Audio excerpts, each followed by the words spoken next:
अस्सलाम वालेकुम नाज़रीन, मैं हूं अलीमा खान, आप देख रहे हैं BNN। We live free, we will die free. Iran surrender नहीं करेगा, ईरान बैत नहीं करेगा, ईरान गुलामी नहीं करेगा, चाहे जितने मर्जी ये हमले कर लो। सर अस्सलाम वालेकुम। वालेकुम अस्सलाम। सर कैसे हैं आप? ठीक है अल्हम्दुलिल्लाह। अच्छा सर, ये इस्लामाबाद टॉक हुई है 21 घंटे की, इसका कोई आउटकम नहीं निकला, मतलब जो इनकी नेगोशिएशन थी वो फेल्ड है। लेकिन कुछ ऐसे निकात हैं जिन पर ईरान माना है, कुछ पे नहीं माना, तो इसके बारे में आप क्या कहेंगे? देखिए, मेरा ख्याल है हमें फेलियर का लफ्ज़ इस्तेमाल नहीं करना चाहिए। उसकी वजह ये है कि दोनों साइड्स ने जो अपनी डिमांड्स दी थी, 15 डिमांड्स या एजेंडा पॉइंट्स यूनाइटेड स्टेट्स के थे और उसके जवाब में 10 ईरान के। वो इनिशियली वो बड़ी मैक्सिमलिस्ट डिमांड्स थी और वो एक दूसरे से बिल्कुल डाइवर्जेंट भी लग रही थी। लेकिन पाकिस्तान की एफर्ट से और बिहाइंड द डोर्स जो इनके पार्लेस थे, उसकी बुनियाद पे वो इन तमाम डिफरेंसेस के बावजूद जब इकट्ठे बैठने पे राज़ी हुए, तो इससे ये चीज़ ग्लीन की जा सकती है कि काफ़ी सारी बातों पे इत्तेफाक राय था। और ये चीज़ बाद में कंफर्म भी हुई जब वाइस प्रेसिडेंट जेडी वैंस ने जाते हुए ये कहा कि मोस्टली पॉइंट सेटल हो गए हैं, लेकिन कुछ इम्पॉर्टेंट और क्रिटिकल पॉइंट्स जो हैं वो अभी भी हल तलब हैं, तो इसलिए हम किसी डील तक नहीं पहुंचे। तो अगर हम इसको इस एंगल से रिव्यू कर रहे हैं कि कोई मुआहिदा नहीं हुआ, तो yes it is a failure. लेकिन आप ये देखिए कि डिप्लोमेटिक चैनल्स बंद भी नहीं हुए और इतनी इंटेंस जंग के बाद अगर दोनों फरीक बात करने को तैयार हैं, तो इसका मतलब है कि अभी भी वो विंडो ओपन है जिसके ज़रिए मज़ीद मुज़ाकरात हों तो हम किसी सोल्यूशन की तरफ। सर जेडी वेंस ने जाते हुए कहा था वी शैल मीट अगेन, हमारी एक और मीटिंग होगी, तो इसका मतलब एक पॉजिटिव उसने जो है वो सिग्नल दिया है कि शायद हमारे मुज़ाकरात और चलने, हम टेबल टॉक पे दोबारा बैठ सकते हैं। लेकिन अमेरिका और ईरान के स्टांस क्लियर हैं, जो 4 निकात हैं जिन पे अमेरिका नहीं मान रहा। एक तो वो न्यूक्लियर पावर के उस पे नहीं मान रहा कि न्यूक्लियर वेपन आप नहीं बना सकते। दूसरा जो है कि हार्मोज के ऊपर इशू बन रहा है कि टूल दिया जाएगा। तीसरा जो है कि आपके बुनियादी जो पाबंदियां हैं उनको हटाए जाएं। तो मुझे बताएं, ये जो 4 निकात हैं इन पे क्या ईरान कभी मानेगा और यूएस नेगोशिएट करेगा? नहीं, इसमें बड़ी इंटरेस्टिंग और गौर तलब बात यह है कि ये जंग जो है ना किसी प्ले बुक या प्लान पे नहीं लड़ी गई।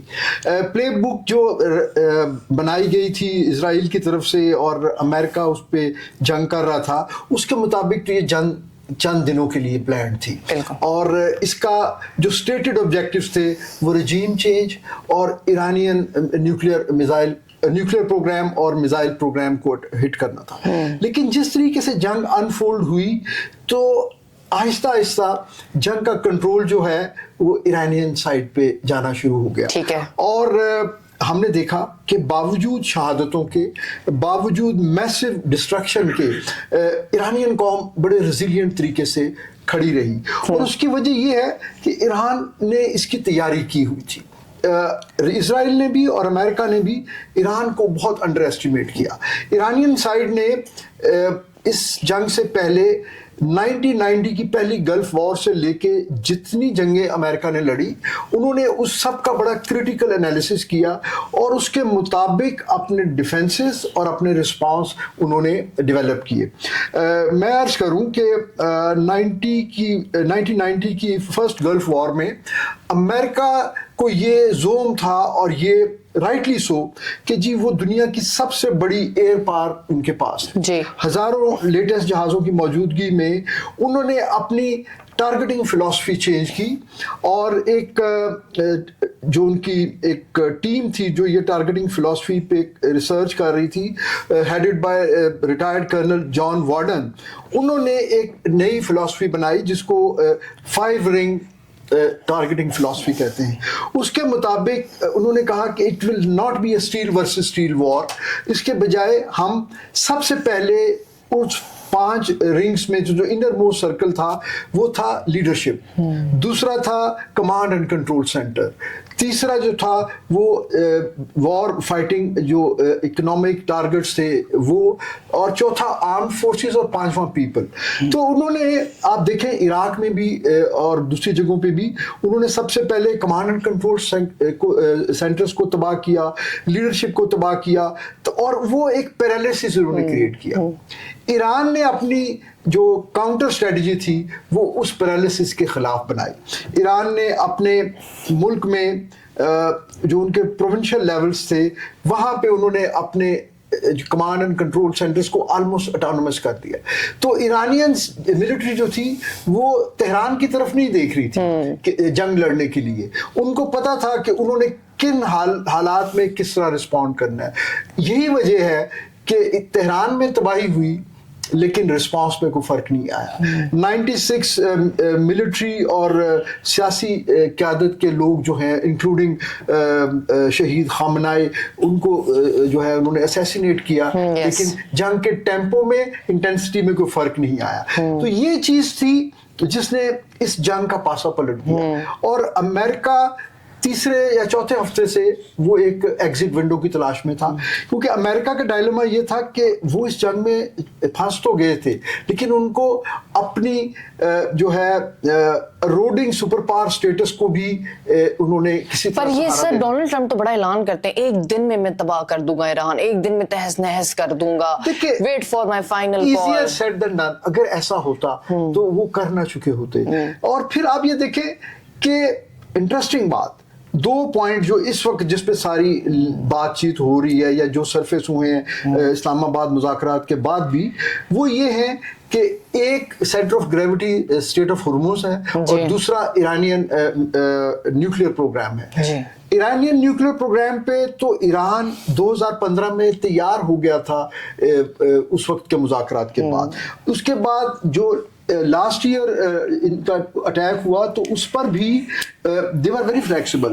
आपको याद होगा कि जो लेट आयतुल्लाह खामेनाई हैं उन्होंने तो फतवा दिया था कि हम ये वेपन ऑफ मास डिस्ट्रक्शन नहीं बनाएंगे, लेकिन अब जो इमर्जिंग लीडरशिप है उन्होंने रियलाइज किया कि अपना एक reasonably potent stance on nuclear programme ये हमारी जो है बका की जमानत है, तो इसलिए अब वो उसके ऊपर उन्होंने एक रेड लाइन लगा दी। और दूसरे स्टेट ऑफ हुर्मुज़ तो कभी भी इस जंग का रीजन नहीं थी, लेकिन अब जब ईरान ने देखा कि स्टेट ऑफ हुर्मुज़ को बंद करने से उन्होंने ना सिर्फ इस जंग को बियॉन्ड बॉर्डर्स फैला दिया बल्कि पूरी दुनिया को इसमें इन्वॉल्व कर दिया। बिल्कुल। तो इस वजह से अब वो स्टेट ऑफ हुर्मुज़ का कंट्रोल भी नहीं छोड़ना चाहते, और जो नॉर्मल कन्वेंशंस हैं, सी लॉज ऑफ सीज हैं, उसके मुताबिक मेरा ख्याल है उनकी डिमांड कोई नाजायज़ भी नहीं है। अच्छा सर, जब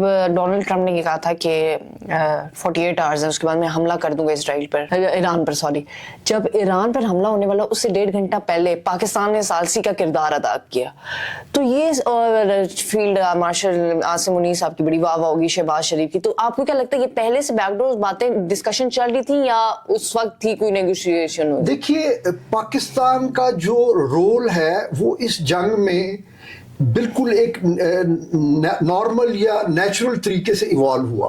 वो ये कि इस जंग के जो 3 मेन फाइटिंग फ्रीक थे, ईरान, अमेरिका और इजराइल, उसमें से हम इजराइल को तो तस्लीम ही नहीं करते, तो अगर हम ईरान और अमेरिका की बात करें तो ये दोनों के साथ पाकिस्तान के अच्छे ताल्लुकात थे।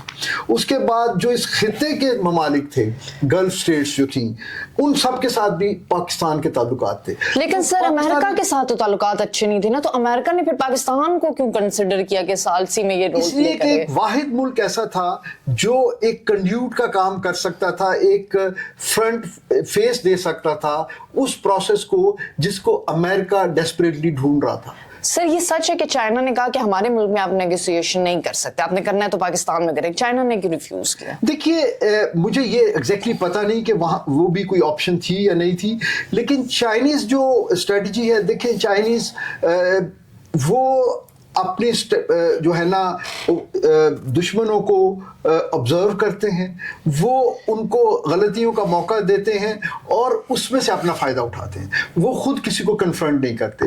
کیا آپ کے خیال میں ایران کی چائنا کی جو ملٹری مائٹ ہے, کیا وہ ایک دن میں تائیوان کو قبضہ نہیں کر سکتے؟ لیکن وہ نہیں کرتے. وہ دنیا میں کنٹرول کرنا چاہتے ہیں اپنی ٹریڈ سے, اپنے اکنامکس مائٹ سے. اس لیے چائنا نے درپردہ اگر کوئی مدد کی بھی ہے تو اس کا کوئی ویزیبل انڈیکیٹرز نہیں. سر, ایران کے جو نمائندے ہیں سید عباس, وہ کہتے ہیں کہ نہ ہم نے سیز فائر کے لیے بولا, نہ ہم نے ڈائیلاگس کے لیے, نیگوسیشن کے لیے بولا ہی نہیں.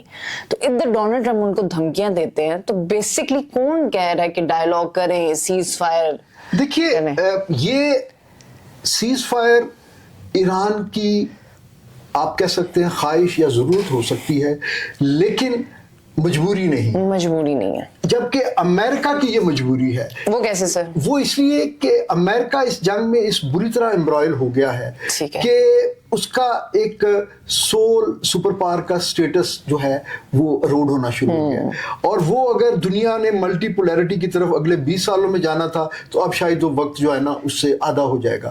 کیونکہ آپ یہ دیکھیں کہ انہوں نے اتنا بڑا سرچ اینڈ ریسکیو آپریشن کیا اور اس میں سے نکلا کیا, کیونکہ وہ انہوں نے دنیا کے بہترین ویپنز استعمال کیے, لیکن کیا وہ ایران کو تباہ کرنے میں کامیاب ہوئے؟ کیا وہ ایرانین نیوکلیئر پروگرام کو ختم کر سکے؟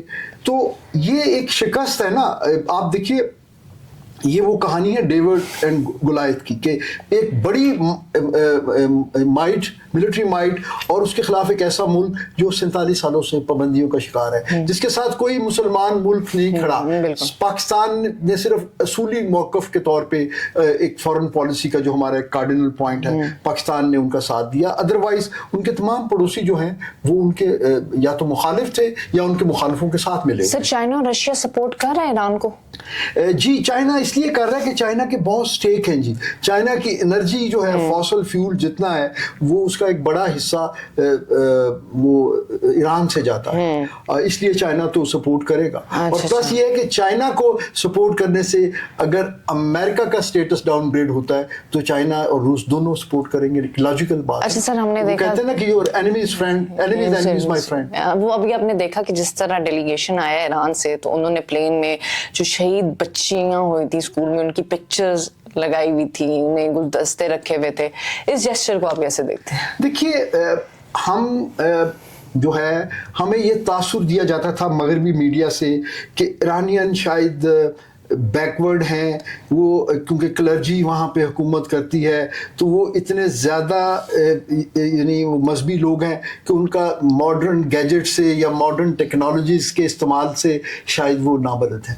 لیکن آپ یہ دیکھیں کہ جتنا اچھا وہ میڈیا کو مینیج کر رہے ہیں, جتنی اچھی وہ 5th جنریشن وارفیئر کے ٹولز کو استعمال کر رہے ہیں, اے آئی کو, اور جتنے سوشل میڈیا کے پلیٹ فارم ہیں, وہ سارے ایران نے بڑے اچھے. سر, آپ کو نہیں لگتا ایران نے ایک سبجیکٹ کے طور پہ ڈونلڈ ٹرمپ کو پڑھ لیا ہے؟ جی بالکل, میرا خیال ہے اور وہ یہ چیز جو ہے یہ اب وہاں پڑھائی بھی جائے گی کہ کس طرح ایک ایسی قوم جو بظاہر جو ساری دنیا کے آڈز ان کے خلاف تھے, لیکن وہ اپنی ریزیلینس سے انہوں نے اپنے سے بڑی طاقتوں کو اور ساری دنیا کے خلاف لڑے.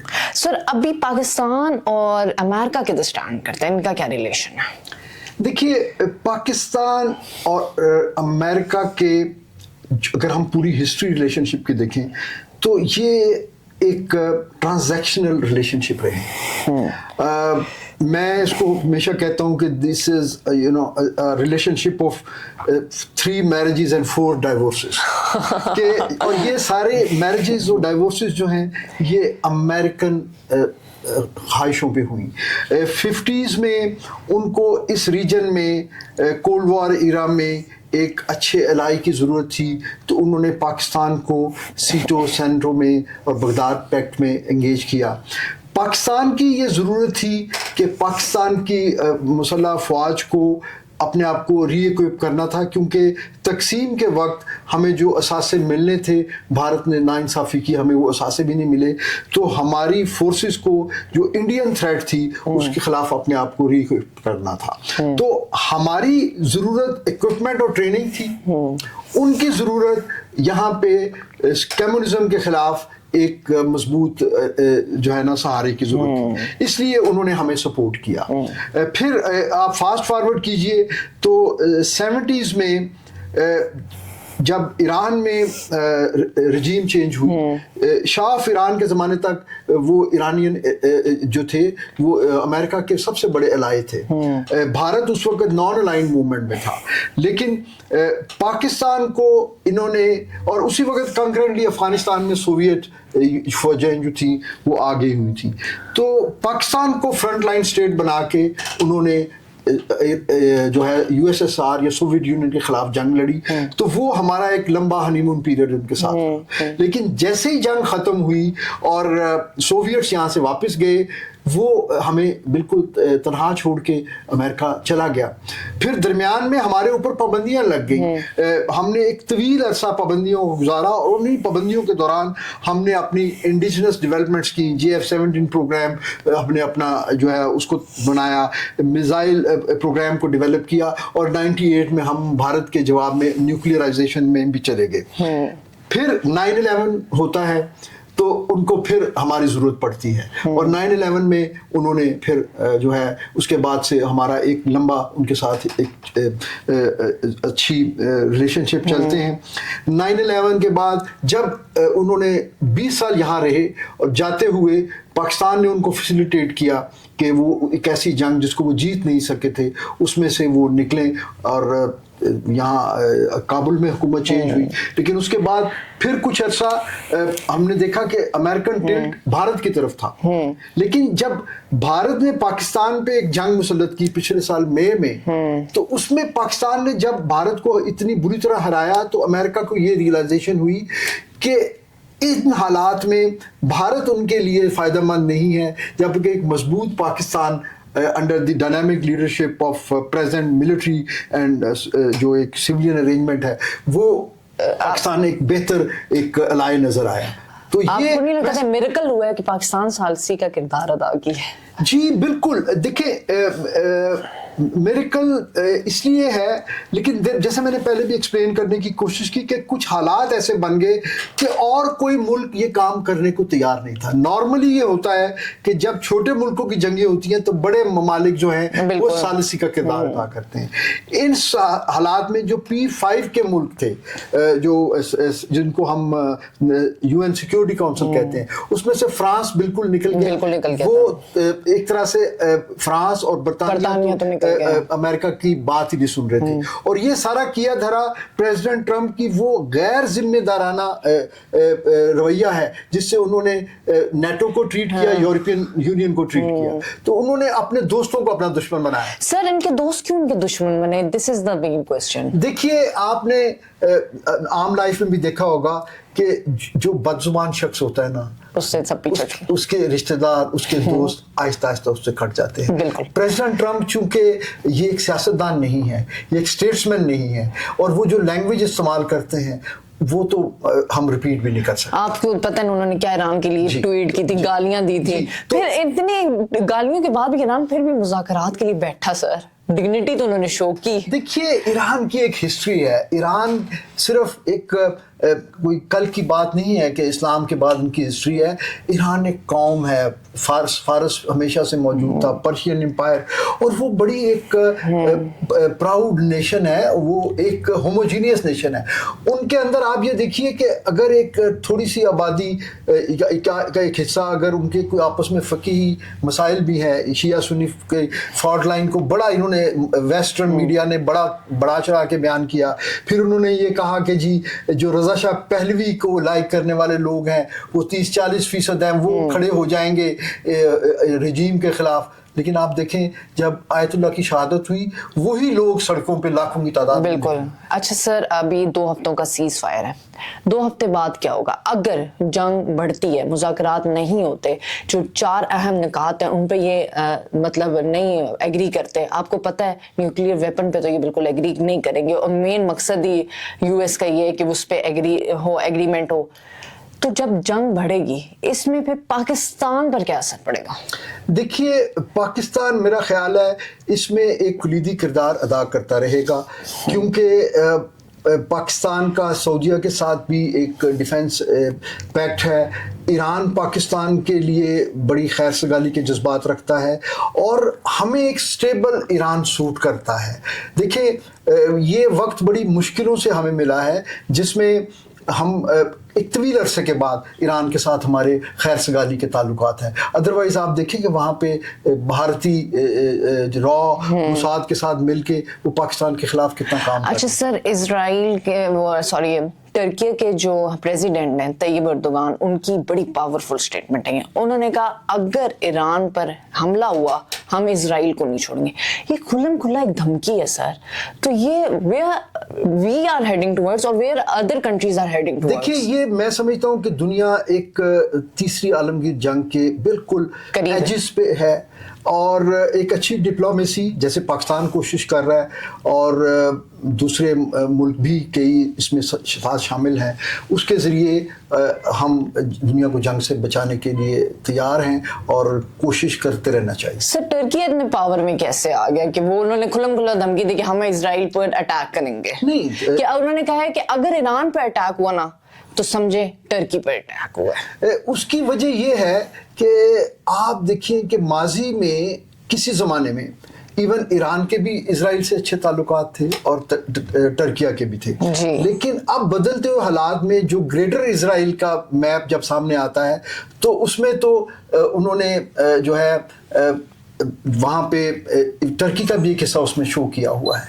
उसमें ईरान का भी हिस्सा है, उसमें जॉर्डन, लेबनान, वो पूरा इस पूरे खित्ते में। तो इसलिए इन मुल्कों में ये रियलाइजेशन है और वो ये समझते हैं कि इजराइल को कर्टेल करना और इजराइल को मजीद एक्सपेंशन से बचाना उनके अपने मुफाद में है। अब सर कनाडा ने भी कहा है कि हम नहीं मदद करेंगे अमेरिका की, मतलब अमेरिकी डॉलर जो है वो नहीं देंगे। वो भी स्टेप बैक हो गया, बरतानिया स्टेप बैक हो गया। ये फिर वो आपके पिछले सवाल के जवाब में कि जब प्रेसिडेंट ट्रंप आए उन्होंने सब ईरान के साथ हो गए सर, इसलिए कि वो सारे मुल्क जो है ना वो प्रेसिडेंट ट्रंप की बदजुबानी के शिकार है ना। वो उनके आप ये देखिए कि वो कनाडा को एक सूबा अपना बनाना चाहते थे और वो ग्रीनलैंड को एनेक्स करना चाहते थे, वो पनामा पे कंट्रोल करना चाहते थे। तो वो तो सारी दुनिया पे मतलब हर रोज सुबह उठते हैं, वो रात को पता नहीं ख्वाब में क्या सोचते हैं और अगले दिन वो ऐसे बयान देने शुरू कर देते हैं और फिर वो समझते हैं कि शायद वो कर भी लेंगे। लेकिन वक्त ने साबित किया है कि ख्वाहिशें अपनी जगह पे लेकिन तमाम तर के बावजूद जो है आप हर काम कर नहीं सकते। अच्छा सर एक थोड़ा क्रिटिकल क्वेश्चन है, क्या इजराइल का अगला निशाना पाकिस्तान बन सकता है? देखिए थ्योरेटिकली यस, उसकी वजह यह है कि पाकिस्तान दुनिया की वाहिद मुसलमान न्यूक्लियर रियासत है।